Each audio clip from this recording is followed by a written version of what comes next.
மக்களை இந்த வீடியோ நம்ம என்ன பார்க்க போறோம்னா செந்தில் பாலாஜி இருக்கார்ல மறுபடியும் அமைச்சரானதில் உங்களுக்கு உடன்பாடு இருக்கா உடன்பாடு இல்லை. ஏன்னா உடன்பாடு இல்லைன்னு சொல்லக்கூடியவங்களுக்கு இந்த வீடியோவில் நம்ம சில விஷயங்களை பேச போகிறோம். எனக்கு உள்ளபடியே செந்தில் பாலாஜி அவர்கள் வெளியே வந்ததில் உடன்பாடு இருக்கலாம். ஏன்னா ரொம்ப நாளாக விசாரணை கைதியாக ஜெயிலுக்குள்ளே இருந்தார். 50க்கும் மேற்பட்ட முறையில் நீதிமன்ற காவல் நீட்டிக்கப்பட்டுச்சு. ரொம்பவே தர்ம சங்கடமான சுச்சுவேஷனில் மனிதாபிமான அடிப்படையில் செந்தில் பாலாஜி அவர்கள் வெளியே இருக்கிறதுல எந்த பிரச்சனையும் இல்லை. ஆனால் அமைச்சரானது ஏற்கக்கூடிய வகையில் இல்லை அப்படிங்கிற கருத்துக்கு நீங்கள் உடன்பட்டீங்கன்னா இந்த வீடியோவில் நம்ம மிக முக்கியமான ஒரு அப்டேட்டை பார்க்க போகிறோம். ஆல்ரெடி பார்த்தீங்கன்னா நீதித்துறை மேலே நம்பிக்கை இழந்துடாதீங்க. செந்தில் பாலாஜி சம்மந்தப்பட்ட விளக்கில் கேம்ப் கோர்ட்டை நோக்கி நீதிமன்றம் நகர்ந்துகிட்டு இருக்கு அப்படின்னு சொல்லி செந்தில் பாலாஜி பற்றிய மத்திய பொருளாதார குற்றப்பிரிவு போலீஸார் வழக்கு என்ன ஸ்டேஜில் இருக்குது அப்படிங்கிறத 2 நாள் முன்னாடி பேசியிருந்தோம். அதிலே நம்ம ஒரு வார்த்தை சொல்லியிருந்தோம். அமலாக்க பிரிவு சார்ந்த வழக்கில் ஜாமீனில் வெளியே இருக்கார்ல, இவர் ஜாமீனே கொஞ்சம் பிரச்சனையாக இருக்குது அப்படிங்கிற விஷயத்த பேசியிருந்தோம். பிரச்சனையாக இருக்குது அப்படிங்கிறத இந்த வீடியோவில் ஆணித்தனமா நீதிமன்றம் பயன்படுத்தின சில வார்த்தைகள் அடிப்படையில் மிக மிக மிக மிக முக்கியமான சில விஷயங்களை இந்த வீடியோவில் பார்க்க போகிறோம். உற்சாக வணக்கங்கள், வாங்க பதிவுக்குள்ளே போகலாம். என்ன உற்சாகமானு கேட்டிங்கன்னா உற்சாகம் தான். இந்த மாதிரி தீர்ப்பெல்லாம் வரும்போது, இந்த மாதிரி நீதிமன்ற வார்த்தைகள்லாம் கேட்கும்போது உண்மைக்குமே உற்சாகம் தான். வாங்க பார்க்கலாம். இப்போ முதல் விஷயம் மக்களை, இந்த ஒரு வீடியோவை நான் திமுக எதிர்ப்பு வீடியோவை பண்ணலை. ஒரு ஊழல் அப்படிங்கிறது இந்த நாடு முழுக்க மலிந்து கிடக்குது. அந்த ஊழலுக்கு எதிராக பொதுமக்களாக்கிய நம்மளால் எதுவுமே பண்ண முடியல. ஏதாவது ஒன்று பண்ணலான்னாலும் எப்படியும் எல்லாரும் தப்பிச்சிடுறாங்க. ஆனால் ஊழலுக்கு எதிராக பண்ணால் மாட்டிப்ப அப்படிங்கிற ஒரு பயத்தை அந்த அரசியல்வாதி காமிக்கணும்னா இந்த செந்தில் பாலாஜி வழக்கு மிக முக்கியமானது.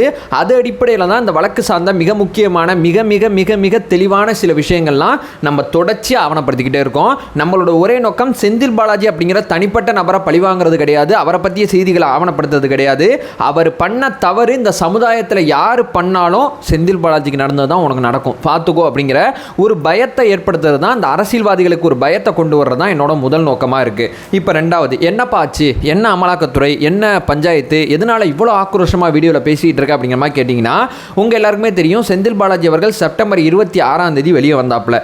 வெளியே வந்த கொஞ்ச நேரத்திலே, அதாவது கொஞ்ச நாட்கள்லேயே சொல்லலாம், கொஞ்ச நேரத்தில் அமைச்சரை கொடுத்துருவாங்க அப்படிங்கிற ஒரு முடிவுக்கு வந்துட்டாங்க.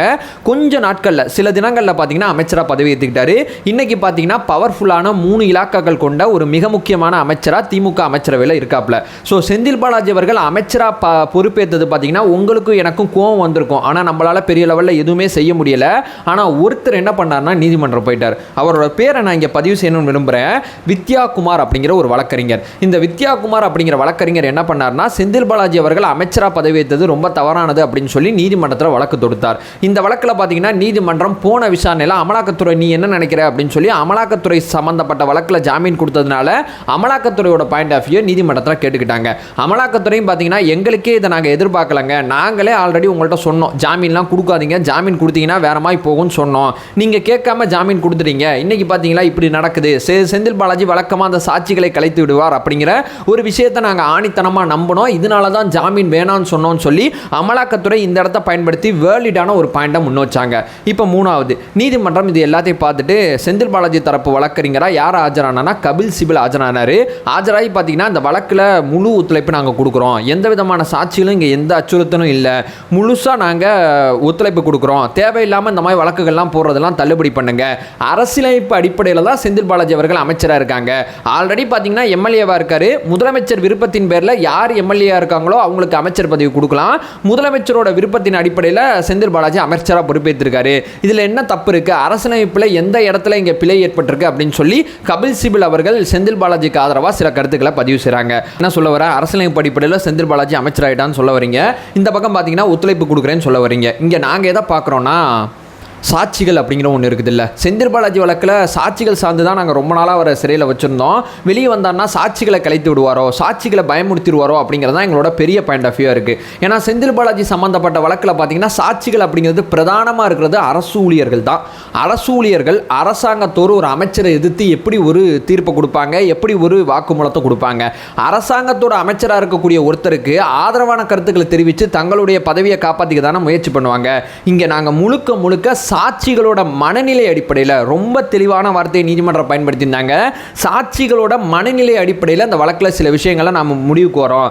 அந்த வகையில் பார்க்கும்போது செந்தில் பாலாஜிக்கு அமைச்சரானது மிகவும் தவறானது அப்படிங்கிற வார்த்தையை நீதிமன்றம் பயன்படுத்தியிருக்காங்க. மறுபடியும் சொல்கிறேன், இந்த வார்த்தையை நீதிமன்றம் பயன்படுத்தியிருக்காங்க. இங்கே நீங்கள் கவனித்து பார்க்கணும்.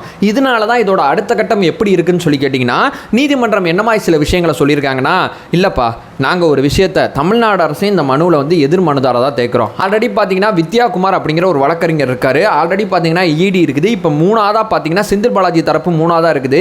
4வது பார்த்தீங்கன்னா தமிழ்நாடு அரசை நாங்கள் இங்கே சேர்க்குறோம். தமிழ்நாடு அரசை நாங்கள் என்ன சொல்ல வரோம்னா, செந்தில் பாலாஜி வழக்கில் எத்தனை சாட்சி இருக்காங்க, இதில் எத்தனை சாட்சிகள் வந்து கொஞ்சம் பயமுறுத்துகிற ஸ்டேஜில் இருக்காங்க, எத்தனை சாட்சிகள் அரசூழியராக இருக்காங்க, இந்த சாட்சிகள் சார்ந்த விவரத்தை நாங்கள் தெரிவித்த சில ஆங்கிள் அடிப்படையில் எத்தனை சாட்சிகள், எத்தனை அச்சத்தில் இருக்கக்கூடிய சாட்சிகள், அது மட்டும் இல்லாமல் அச்சத்தில் இருக்கக்கூடிய சாட்சிகள் எப்படி கண்டுபிடிப்பாங்கன்னா மாற்றி மாற்றி பேசினாவே கண்டுபிடிச்சிடலாம், வேறு எதுவும் கிடையாது. ஸோ சாட்சிகள், மொத்த சாட்சிகளோட எண்ணிக்கை, அதில் அரசூழியர் எவ்வளோ பேர் இருக்காங்க அப்படிங்கிற விவரத்தை ஜனவரி 15ஆம் தேதி இந்த நீதிமன்றத்தில் தாக்கல் பண்ணுங்க. இந்த வழக்கில் தமிழ்நாடு அரசையும் சேர்க்கிறோம் அப்படிங்கிற ஒரு விஷயத்த சொல்லியிருக்காங்க. ஸோ இது அடிப்படையில் நமக்கு என்ன புரிய வருதுன்னா, அப்பாடா நீதிமன்றம் சும்மா விடாது அப்படிங்கிறதான் நமக்கு தோணுது. நீதிமன்றம் இந்த வழக்கை எந்த ஆங்கிளுக்காண்டி ஒருத்தர் போட்டிருக்காரோ அந்த ஆங்கிளுக்காண்டி பார்க்குறாங்க. நிச்சயமாக இவர் அமைச்சராக புதுப்பித்தது சட்டத்தின் அடிப்படையில் எந்த விதமான தவறும் கிடையாது. ஆனால் தர்க்க அடிப்படையில் எத்திக்கலாக மாறலாம். இந்த ஆங்கிள்லாம் பார்த்தீங்கன்னா செந்தில் பாலாஜி அவர்களுக்கு அமைச்சர் பதவி கொடுத்த அந்த திமுக தலைவர் ஸ்டாலின் அவர்களை என்ன சொல்கிறது, ஆல்ரெடி அவர் மேலே ஒரு குற்றச்சாட்டு இருக்குது. அந்த குற்றச்சாட்டு சார்பாக 1 வருஷம் மேலே சிறையில் இருந்துட்டார். குற்றச்சாட்டுலாம் மனிதாயமான அடிப்படையில் தான் ஜாமீன் கொடுத்துருக்காங்க நீதிமன்றம். குற்றமற்றவர்னு சொல்லிலாம் ஜாமீன் கொடுக்கல, குற்றச்சாட்டை ப்ரூவ் பண்ணலங்கிற மாதிரிலாம் ஜாமீன் கொடுக்கல. ரொம்ப வருஷமாக விசாரணை கைதியாகவே உள்ள இருக்காப்புலன்னு தான் ஜாமீன் கொடுத்தாங்க.